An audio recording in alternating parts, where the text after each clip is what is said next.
Okay, so let's start marking mock set 4, paper 2.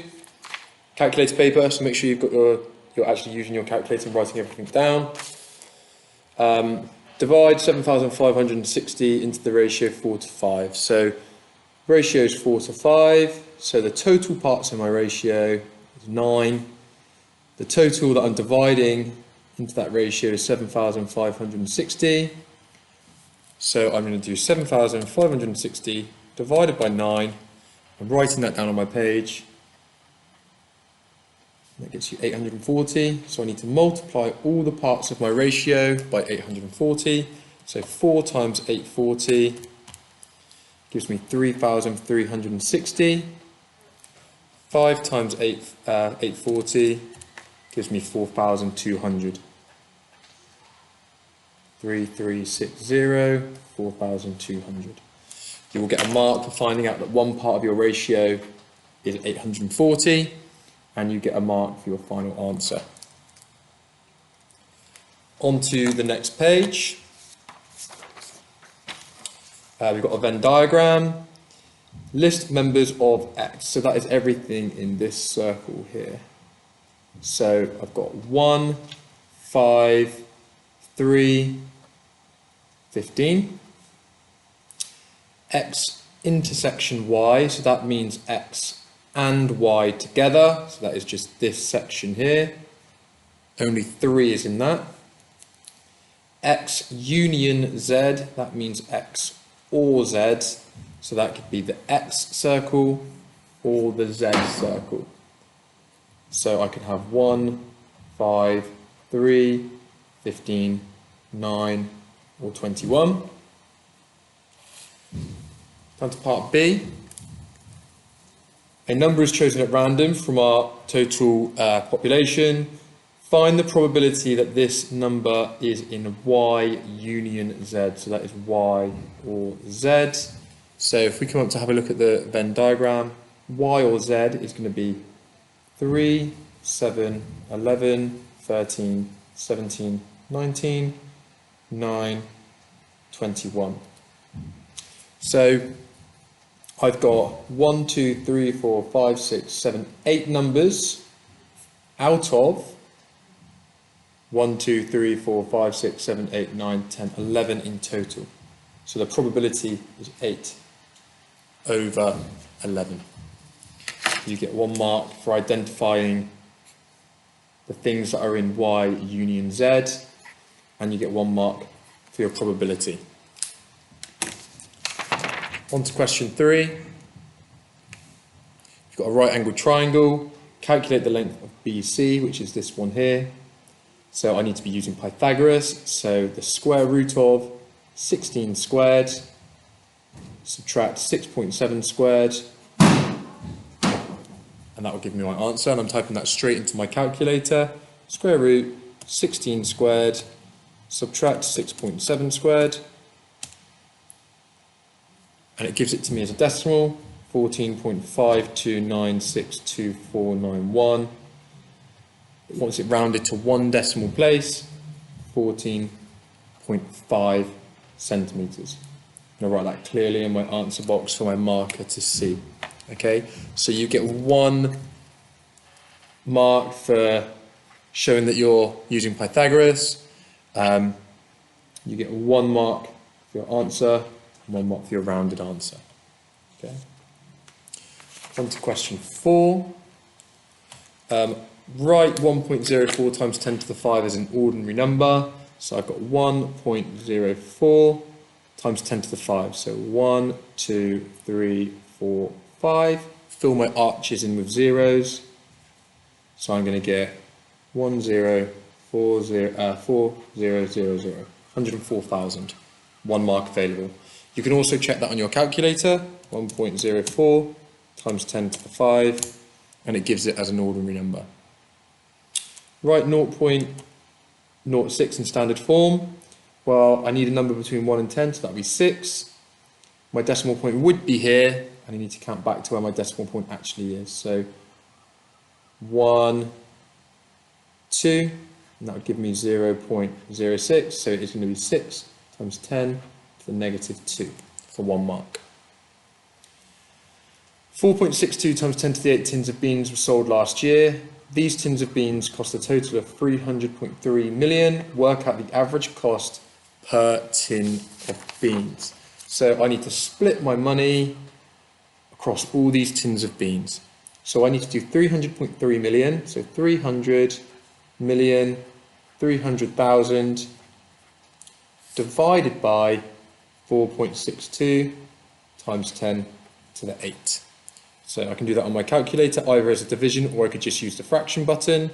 Let's do it as a division. 300 million, 300,000 divided by 4.62 times 10 to the 8. It gives it to me as a fraction, 13/20. Let's convert that into money. So it is 0.65, so that is 65p. 0.65 pounds. So you get 1 mark for showing the calculation that you are doing. You're dividing the amount of money by how many tins of beans. 1 mark for your correct answer. Question 5. Becky buys a new car for £25,000. The value of the car will depreciate, so it's going down in value. It goes down by 20% at the end of the first year, and then by 12% at the end of every year after that. Work out the value of the car at the end of 3 years. So we're starting with 25,000. We need to decrease that by 20%, so I'm going to times by 0.8. You can do that on my calculator. Times 0.8 to get you £20,000.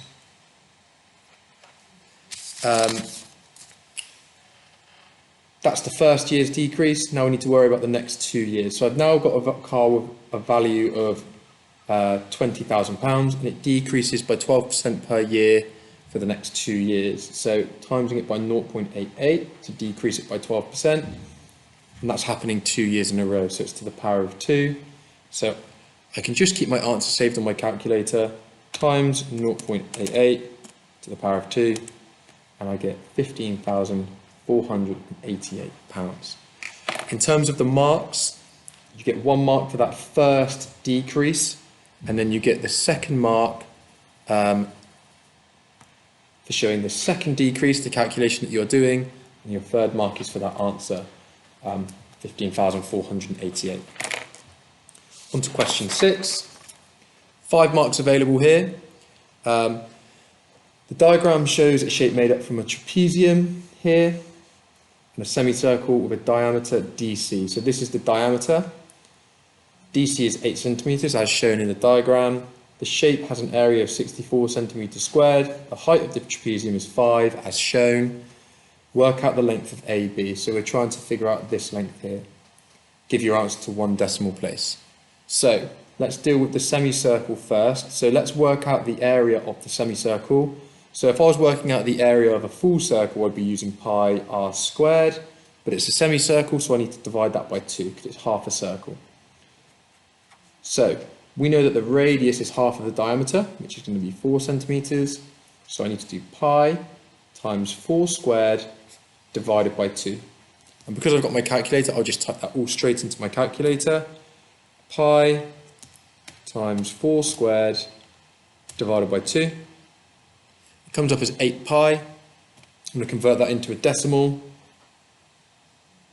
which is 25.13274,123.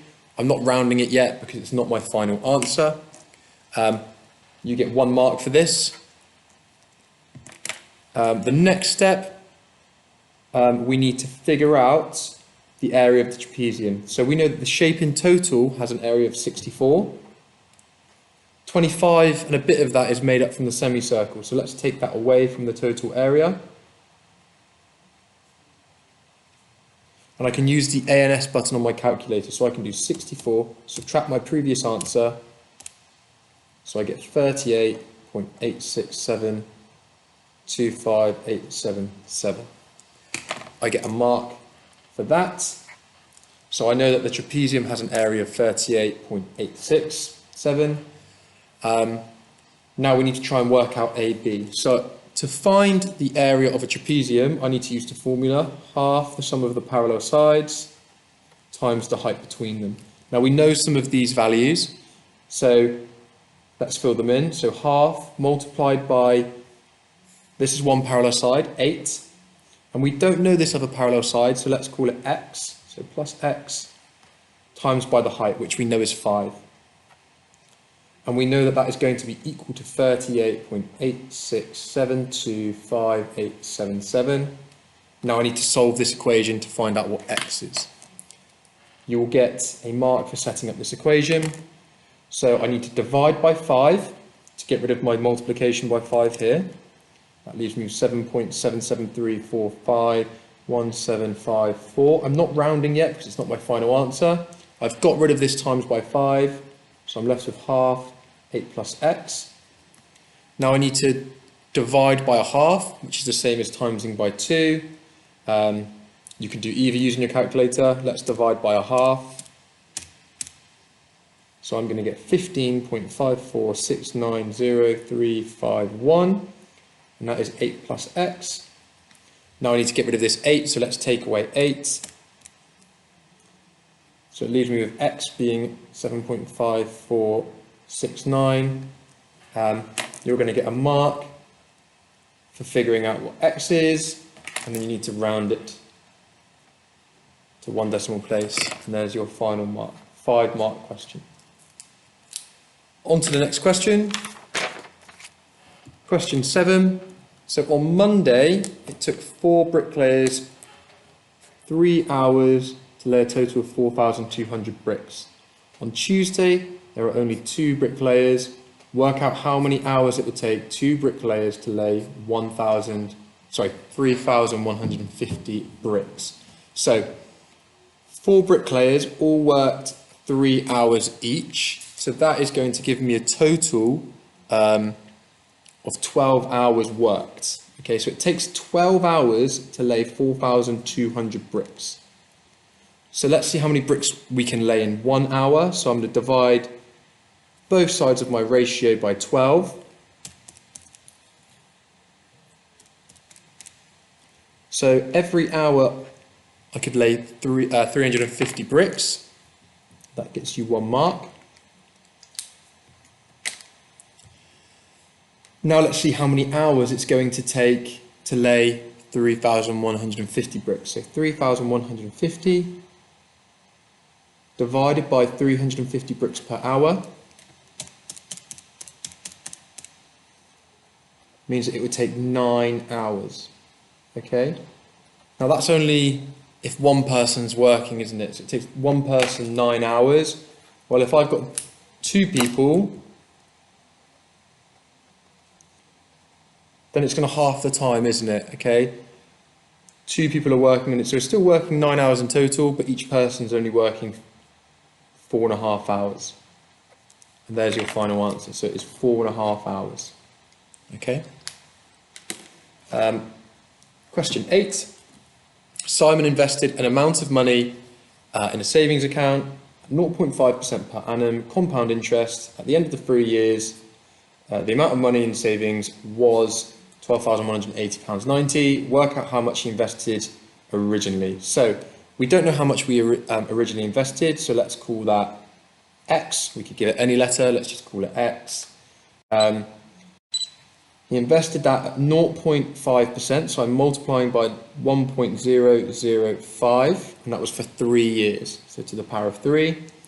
And that would have got me, or did get me, £12,180.90. Okay, so you get 1 mark for setting up this equation here. Now we need to find out what x is, so I'm going to divide by 1.005 to the power of 3. So I'm just going to show really clearly what I'm doing. Divided by 1.005 to the power of 3, and you get 1 mark for showing that. And now I can do that calculation on my calculator. Just make that clear. So 12,180 divided by 1.005 to the power of 3, and I forgot my 90p, so I need to put that on. And I'm going to get 11,999.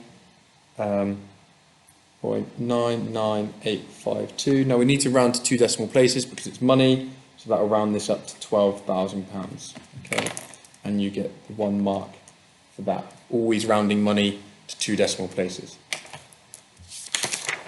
Question 9. So PR here and PS are 2 sides of a square. So this shape here is a square. PS and PT are regular pentagon. Regular meaning all sides are the same, all angles are the same. PR and PT are 2 sides of a regular polygon with n sides. Work out the value of n. So we need to work out what side, how many sides this shape has here. Show your workings. So we know that angles inside of a square must be a right angle, so 90 degrees. A pentagon has 5 sides, therefore has 3 triangles inside. So 3 lots of 180 give me 540. And then that's split across 5 angles that are the same because it's regular. So I divide that 540 by those 5 angles and I get 108 degrees. So this angle must be 108 degrees. So you get 1 mark for figuring that out. Now we can use angles around a point. So that must be 360 degrees around this point. So 360, take away 90, take away 108. That's going to leave me with 162 degrees. So we know that this angle must be 162 degrees. That is your second mark.